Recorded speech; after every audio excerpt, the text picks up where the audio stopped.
Now I'd like to welcome our third speaker to the stage. This is Céline Winham. And Céline is another alumna and employment solicitor based in London at Bolt Burdon.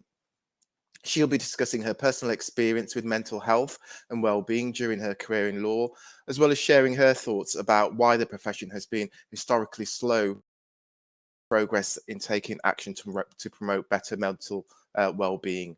Céline will share her tips and skills on how to better cope and build resilience to encourage you not only to survive, but to thrive in what can be a very challenging environment. So welcome, Céline. Thank you. Hi, thank you so much for having me. I'm so excited to be here. I've got a lot to cover. I just want to start off by giving a content warning or a trigger warning. I know that it's in the chat, but I'm going to be frank and honest. I want to show my vulnerability. I want to normalize these conversations and attempt at positive. Vulnerability and struggle does not equal weakness. So I'm going to be discussing some difficult topics, including self-harm, eating disorders, and suicidal ideation and attempts.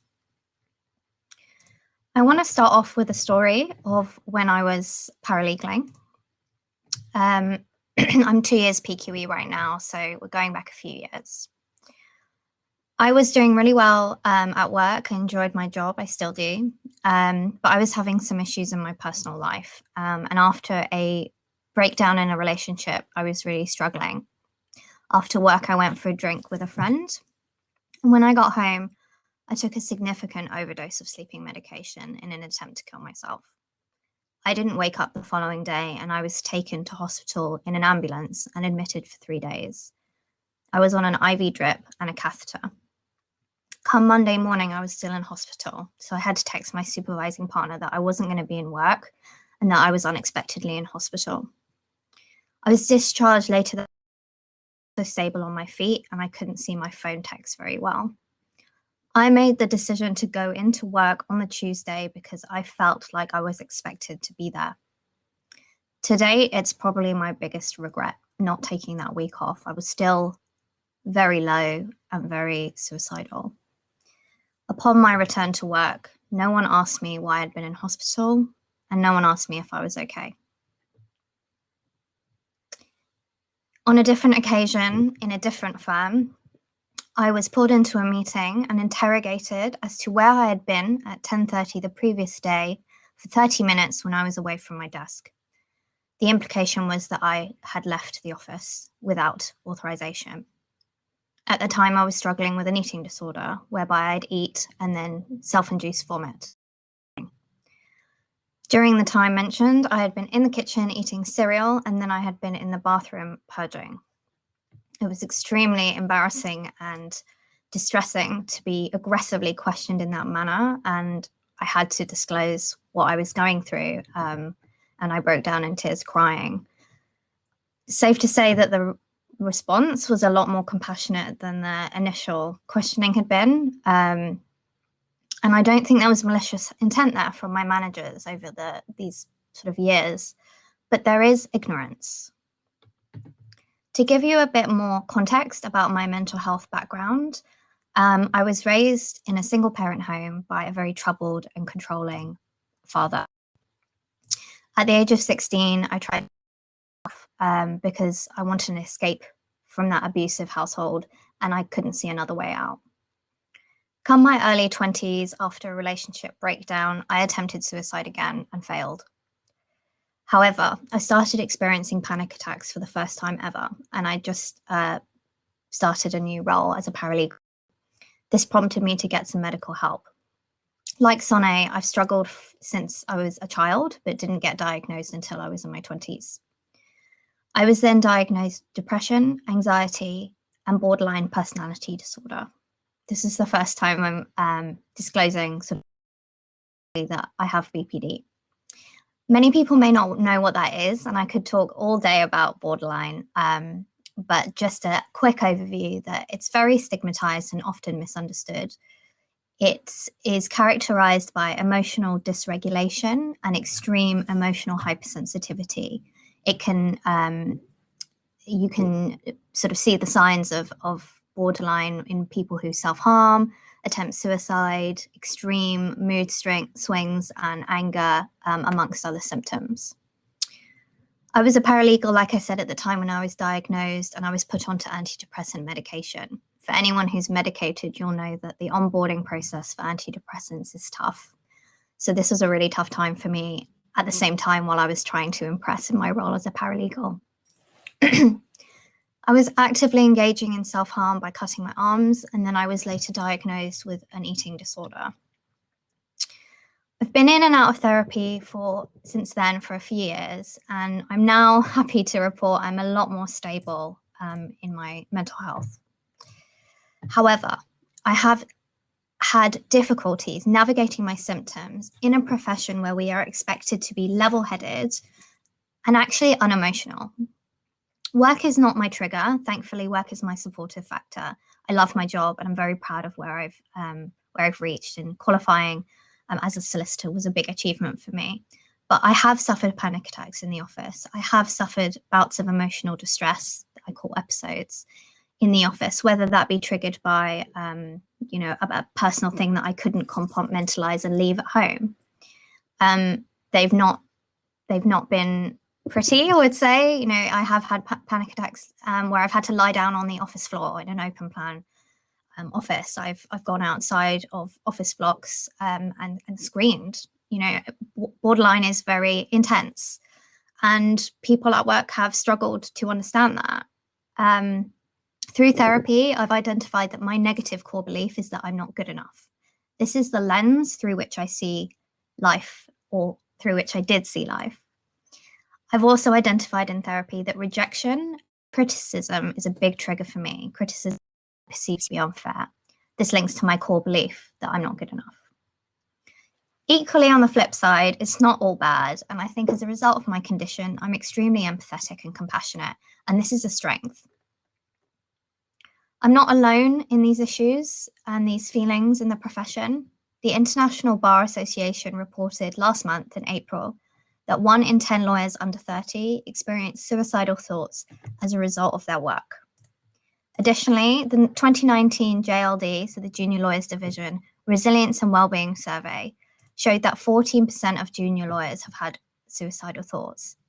And 58% of those have considered taking time off work for their mental health, but didn't do so.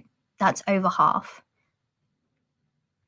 I think this stems from a problematic culture in our profession of presenteeism, the expectation that you have to pay your dues, our internal strive for perfection. Céline mentioned that as well.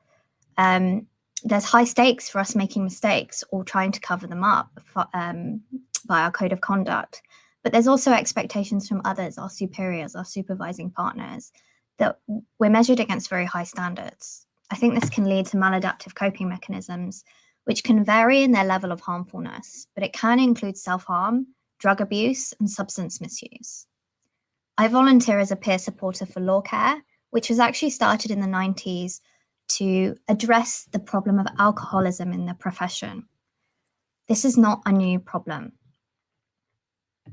The obsession with the billable hour has long stifled inclusivity and flexibility in the profession.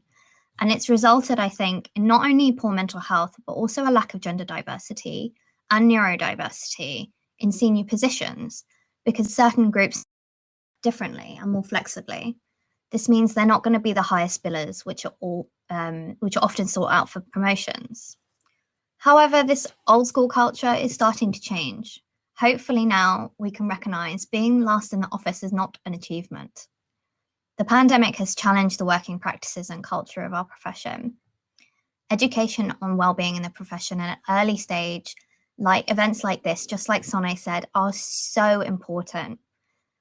Although we'd like it to be led from the top, I think a culture change from the ground up is possible.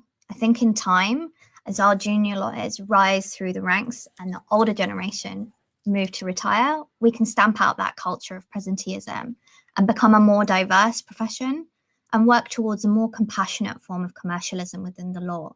Faye mentioned being compassionate. I think that's so important.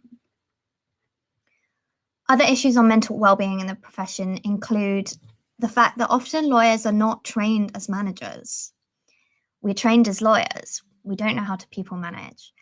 And you can have good lawyers who are partners, supervising partners, training principals, who are not good people managers.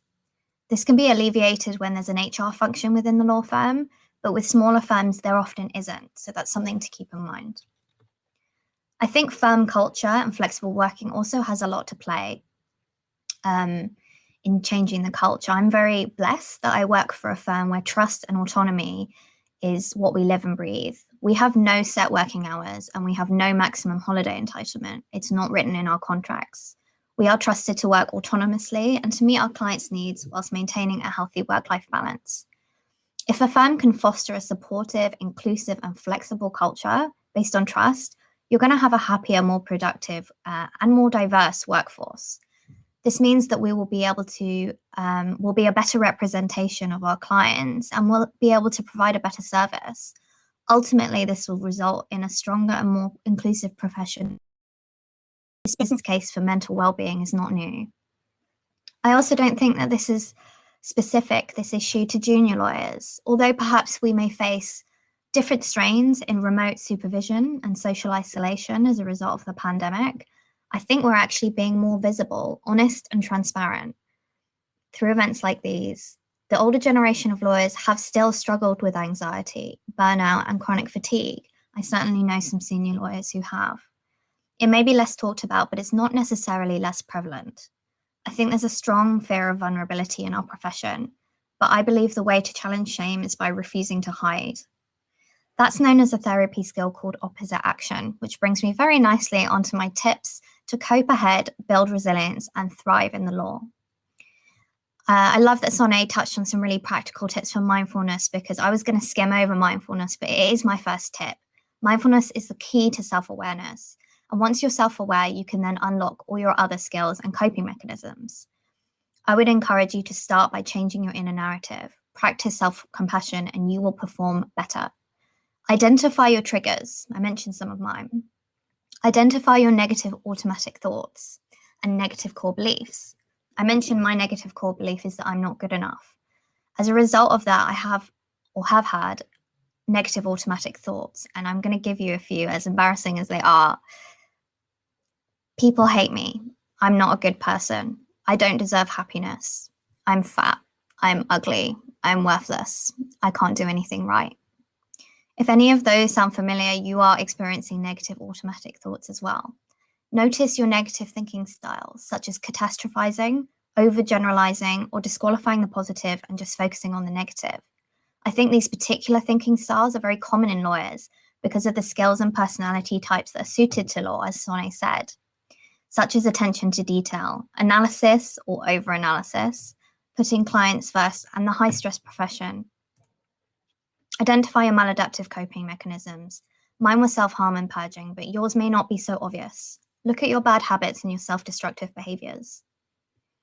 Consider what lens do you see life through? What are your past experiences? How were you raised?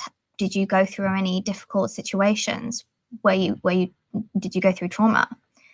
Feelings are not facts, but they are information. Check the facts in order to challenge your perceptions. That's another therapy skill. What is your assumption? What is your emotion? What is your fact?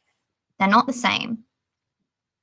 Reframe your perspective through what I like to call blue sky thinking. I didn't come up with this, but I stole it from a Nike running guided run app. That the blue sky is always there, even when it's cloudy. It's behind the clouds. It's big picture thinking. Consider maybe, what is this teaching me, rather than why is this happening to me? They say it's either a blessing or a lesson.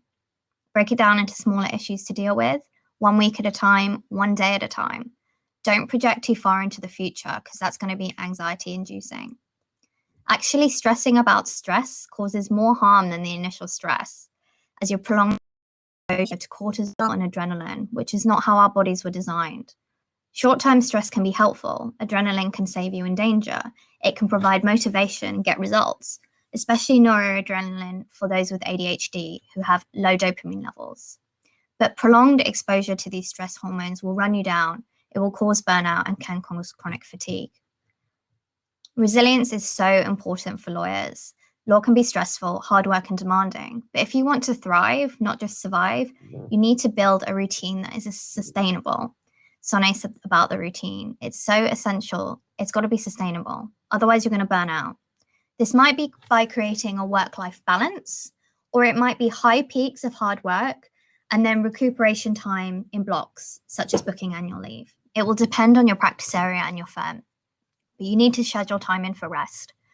I would recommend everyone read the Why We Sleep book by Dr. Matthew Walker, also known as the Sleep Doctor, which, or you can listen to the podcast on YouTube, which summarizes the book. But it really shows how important sleep is, not just for, energy, but mood, our memory, the way we, our body recuperates. And I like to split my day into work, rest, and leisure, and try and make sure that I'm hitting all of those. Don't get me wrong, this isn't toxic positivity.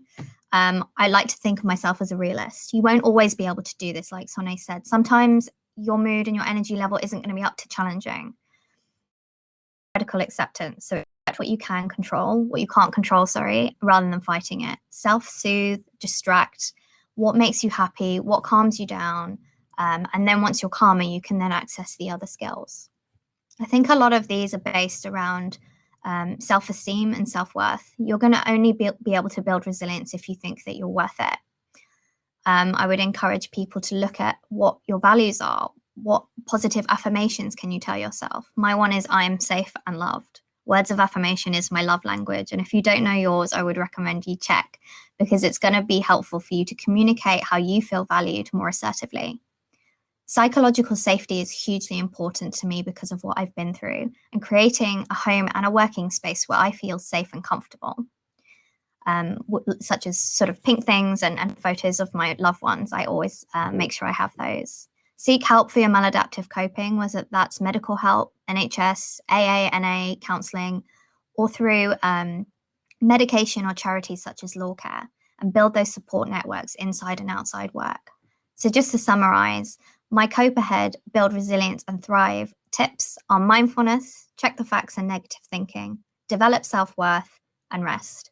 Ultimately, you want to build a life worth living. Thank you all for listening, and I hope you enjoy the rest of the talks this evening. Thank you so much, Céline. I think that was really powerful. And I think we're all grateful for you being so open and honest to us this evening and sharing your experience.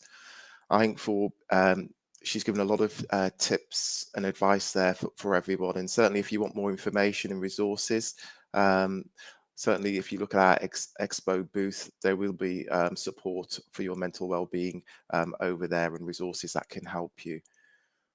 I think for me, it's going to be really important to think about the role that managers play within this as well. If we're thinking about organised, Céline picked up on, people may not be malicious, but there's certainly maybe a lot of ignorance out there. So how can we educate managers and those within organisations to listen and to have those open conversations with individuals? So that's something that's really important. So thanks a lot again, Céline.